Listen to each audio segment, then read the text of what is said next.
Welcome to Random Movie Reviews. I'm Nathan, and today I'll be talking about my 10 favorite movies of the 2020s so far.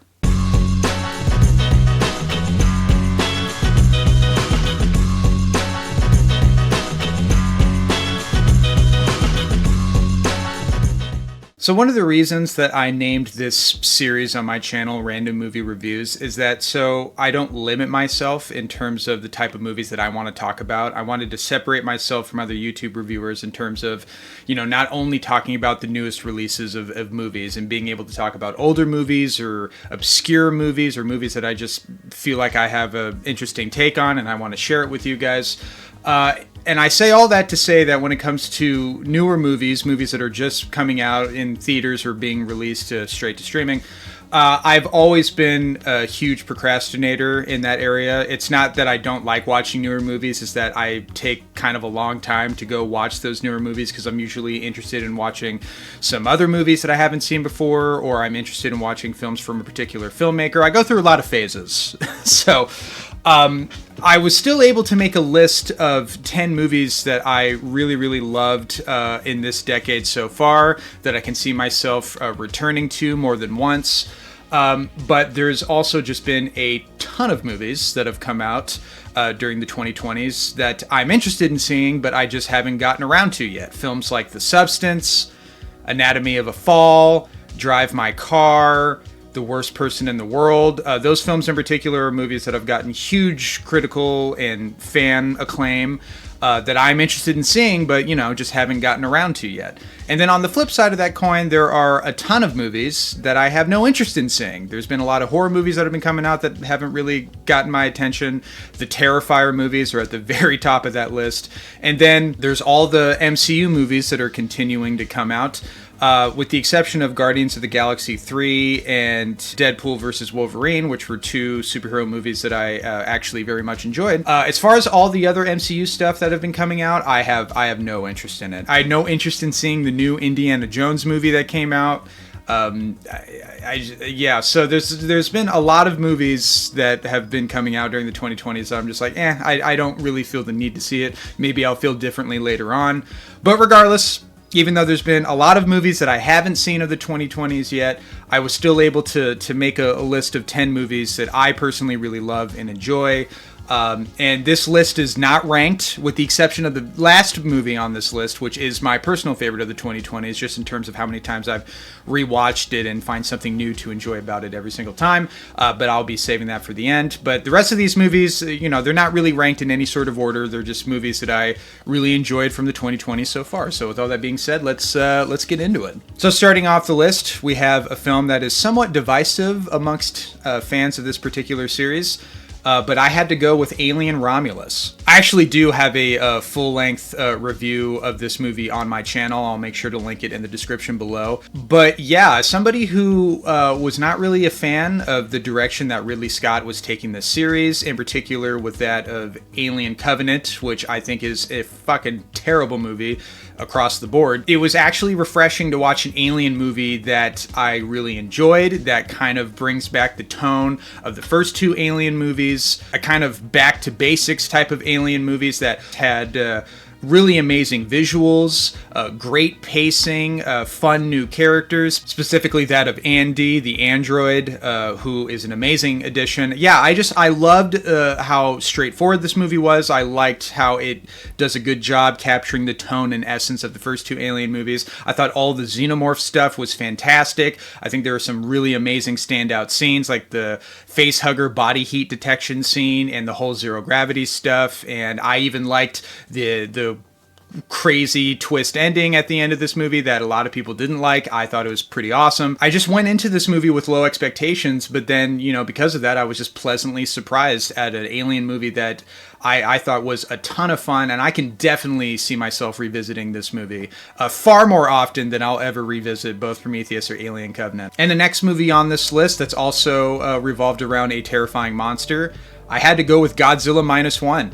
I'm not even like the biggest Godzilla fan. I mean, I've seen Godzilla movies that I've enjoyed and I thought were fun, but I've never really seen a Godzilla movie, in my opinion, that was like mind-blowingly awesome until Minus One. I mean, the word of mouth that this movie was getting in the States, where they're like, dude, you got to see Godzilla Minus One, even if you're not a Godzilla fan. And, you know, most Godzilla movies are standalone movies for the most part anyway, so you don't have to be super familiar with all the other films in the series because there's a ton of them.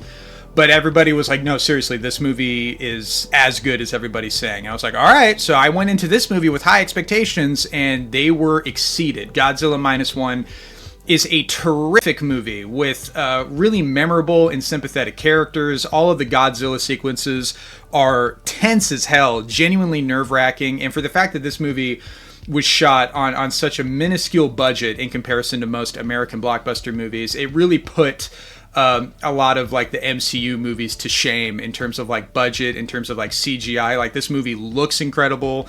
It looks so much better than so many of our blockbuster, high-budgeted movies over here. Yeah, just, I really kind of loved everything about this movie. It was so, so good. So, had to be on the list. Following that, we have probably my favorite horror movie of the 2020s so far. Like I mentioned, there's been a lot of horror movies that have been coming out that, you know, I haven't been super interested in seeing, but this one I definitely wanted to see because I was a fan of the filmmaker Robert Eggers.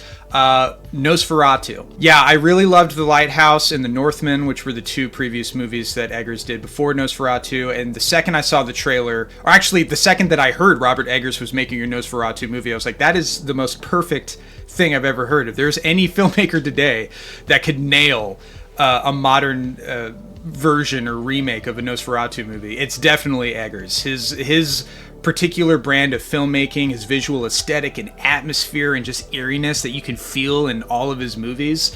I mean, with Nosferatu, all of that comes up in spades. It is so creepy, so atmospheric, so captivating. I really, really loved it. I know some people were kind of disappointed with this movie in comparison to Eggers' other films.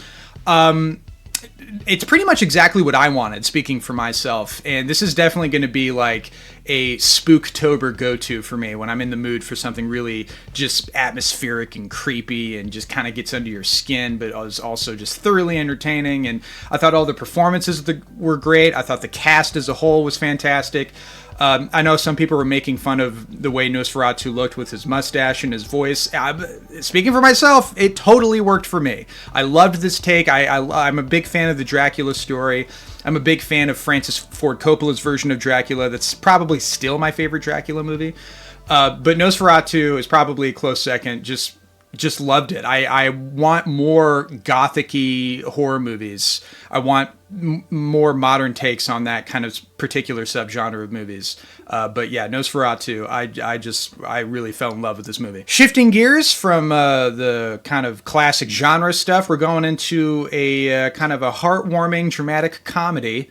The Holdovers. The Holdovers was a movie that when it was announced and I saw the trailer for it, I was like, oh, this has me written all over it. I'm a big fan of Alexander Payne, the director of this movie. He's made one of my favorite movies ever, Sideways, which also stars Paul Giamatti. Absolutely love that movie. And yeah, this movie did not disappoint. I've talked about on this channel several times that I'm not really a big fan of a lot of traditional Christmas movies. I mean, obviously I love, like, you know, It's a Wonderful Life and Christmas Vacation and stuff like that. But I lean towards more the alternative kind of weirdo Christmas movies, like, you know, Batman Returns or Nightmare Before Christmas or Die Hard. I like kind of the alternative Christmas movies that kind of avoid all the cliches of modern Christmas films. The Holdovers definitely falls into that category where, like, yeah, this is a Christmas movie, but it's surrounded with these really interesting characters that are not your average character archetypes that you see in most Christmas movies. I love the relationship that Paul Giamatti has with the student that's, you know, staying over at the school where his family kind of just straight up leaves him there.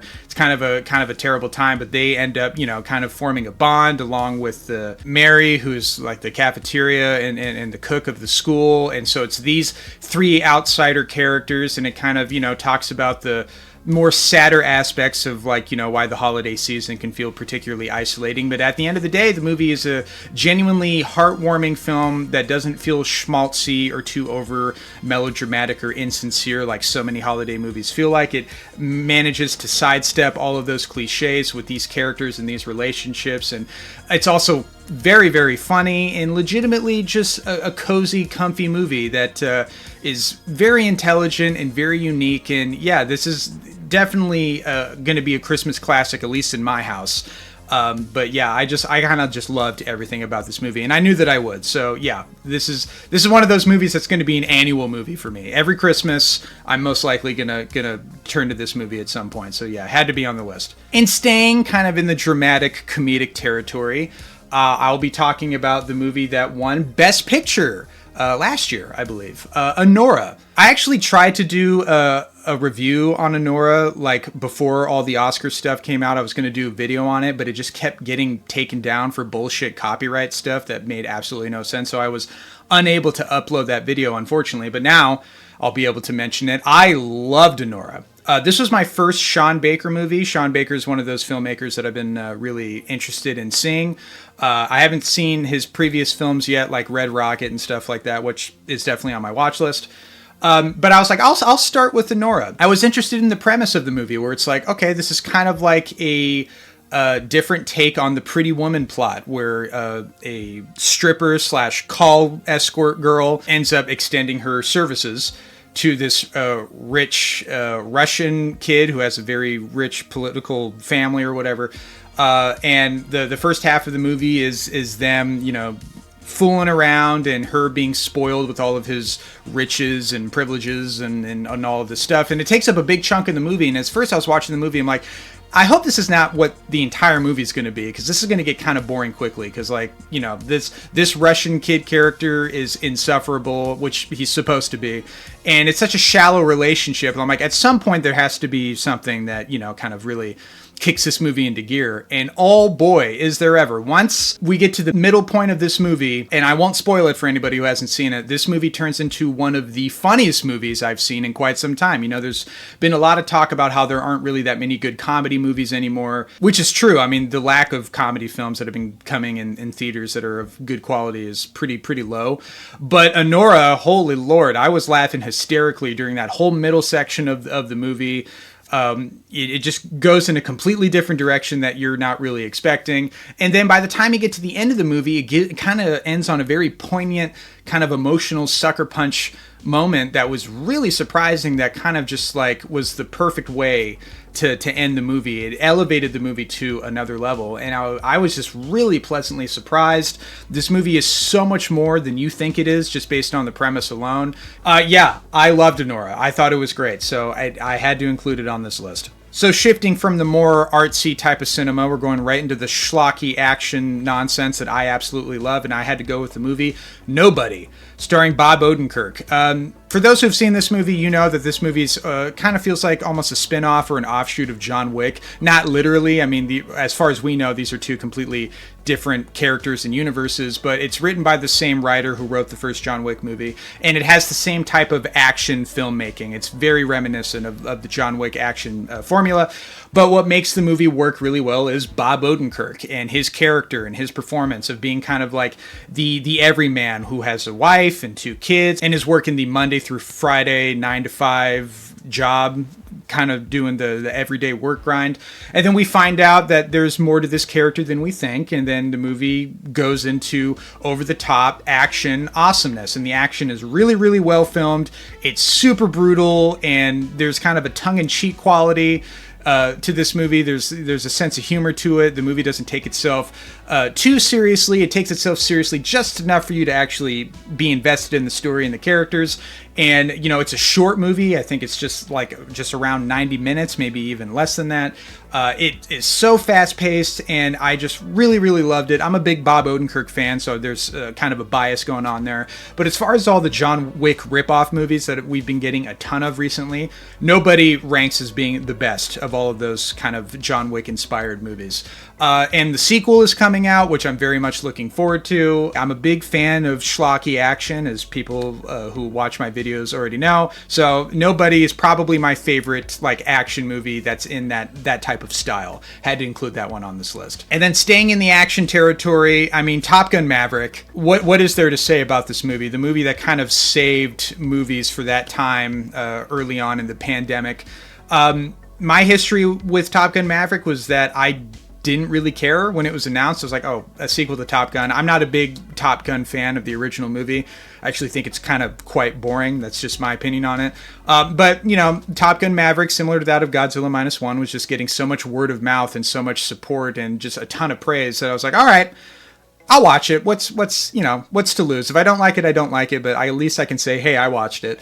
And holy Lord, talk about a movie where I was blown out of the water because I just, like I said, not a fan of the first movie, went in with low expectations. Talk about a sequel that is so much better than the original movie by a huge margin, at least in my opinion. I know some people will disagree, but man, the story was so much more engaging. The action, obviously, because the movie, you know, is benefiting from modern day filmmaking and visual effects and stuff like that, but the action is some of the best I've seen. I mean, obviously everybody knows the way that those pilot sequences were filmed with actual cameras and the actors were actually in fighter jets doing all this stuff, and that just made the action in the movie feel that much more visceral and exciting.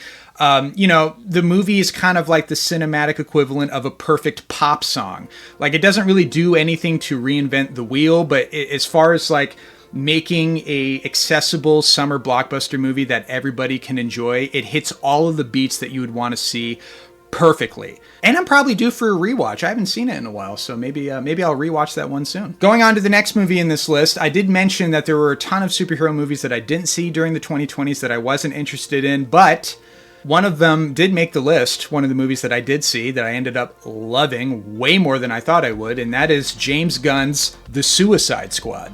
I'm a big James Gunn fan. I absolutely love the Guardians of the Galaxy movies, and I also love kind of his previous movies he did before that, like Slither and his gross body horror movies that I think are really interesting and fun and totally off the wall. In the case of Suicide Squad, you kind of have the best of both worlds with James Gunn if you're a fan of his previous work.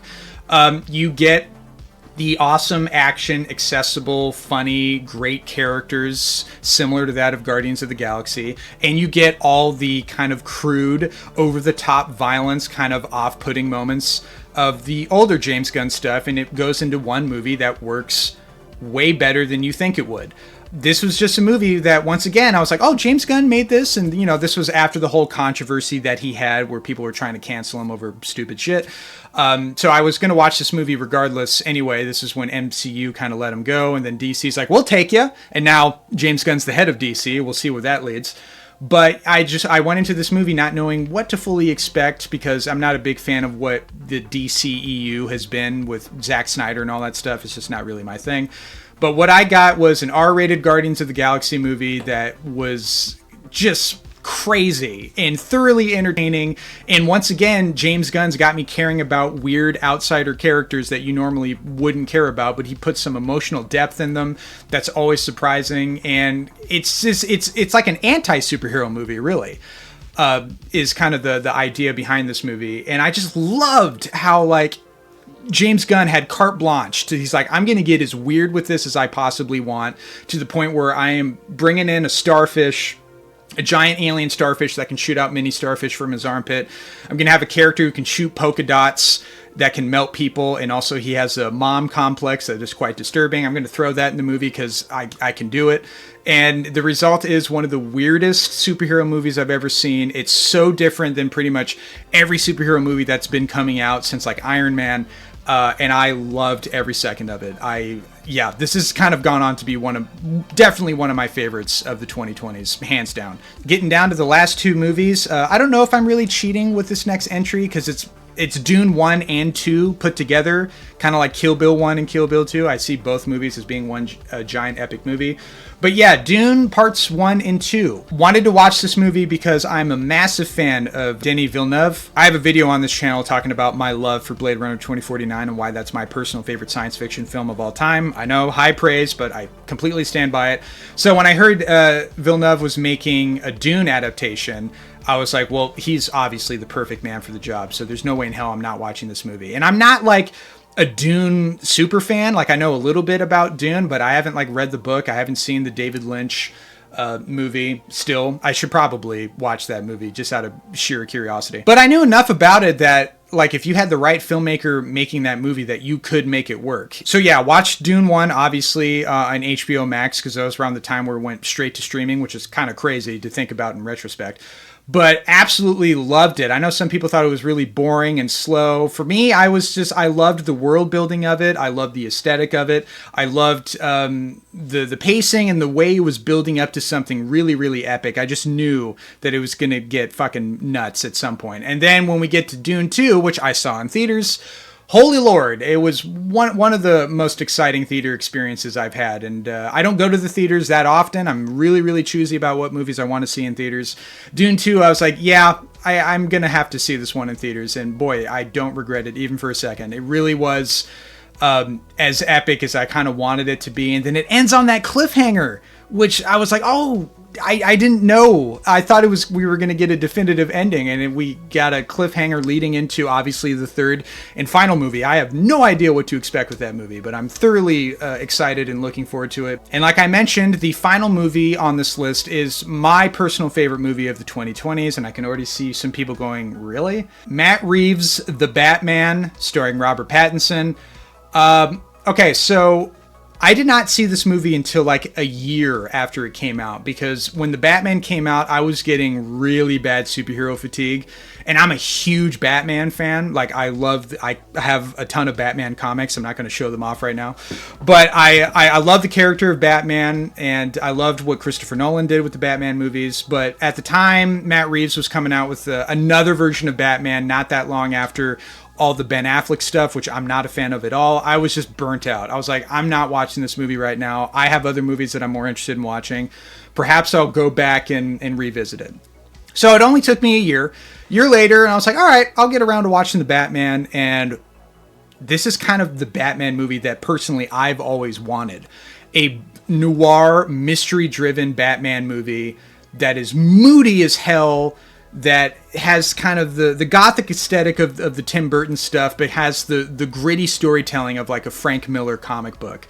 And as far as live action Batman movies go, this particular version nails that tone the best, in my opinion. I know a lot of people thought this movie was boring, or, you know, there wasn't enough action or whatever. You know, hey, if that's the type of Batman stuff you're looking for, then, you know, Zack Snyder's got all that stuff, and you can go back to those movies and watch them all you want. But for me, it was nice to see this really mature take on the Batman, and I loved how dark and uncompromising the movie was, and I loved how, after all that darkness, the movie actually ends on a surprisingly optimistic tone. And the character arc that Robert Pattinson's version of the Batman goes on, I found to be really surprising and emotionally engaging, and it caught me off guard, and I think that was a big reason why I ended up being really pleasantly surprised with this movie. I'm personally glad that this Batman movie in particular gave me a version of Batman that I never thought I'd see on the big screen, and I cannot wait to see where this trilogy of Batman movies are going to go. It's going to take a while to get there, unfortunately, but hopefully they'll be able to deliver regardless. But yeah, it's my favorite movie of the 2020s. I can't lie. I just kind of love everything about it, really. So anyway, guys, that's my list of my 10 personal favorite movies of the 2020s so far. But I would love to hear from you guys. What are your 10 favorite movies of this decade? Mention them in the comments below. And as always, thank you guys for watching.